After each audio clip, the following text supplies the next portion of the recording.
ഫ്രിഡ്ജിൽ കുറച്ച് തൈര് ഇരിക്കുന്നുണ്ട്. അപ്പോൾ എന്നാൽ പിന്നെ മോരുകറി ഉണ്ടാക്കാമെന്ന് കരുതി.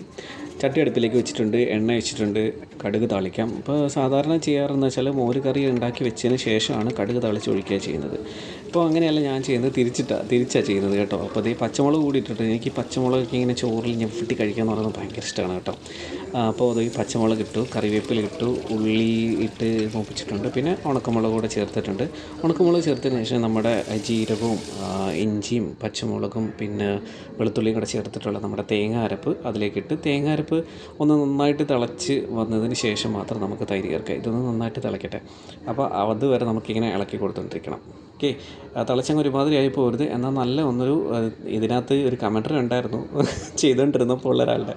അപ്പോൾ അതിൽ പറയുന്നത് എന്താണെന്ന് വെച്ചാൽ തേങ്ങയുടെ പച്ചമണമൊക്കെ മാറണമെന്നായിരുന്നു. അപ്പോൾ ഓക്കെ, പച്ചമണമൊക്കെ ഒന്ന് മാറി വരട്ടെ. ഒന്ന് വെന്ത് വന്നതിന് ശേഷം നമുക്ക് തൈര് ചേർക്കാം. തൈര് ചേർത്തതിന് ശേഷം ഒരിക്കലും എല്ലാ അമ്മമാരും പറയുമ്പോൾ അങ്ങ് തിളയ്ക്കാൻ പാടില്ല.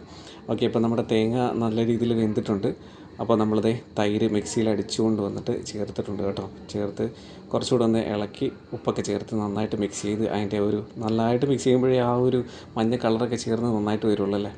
ഓക്കെ, അപ്പോൾ താളിപ്പൊന്നും പുറത്ത് കാണില്ല.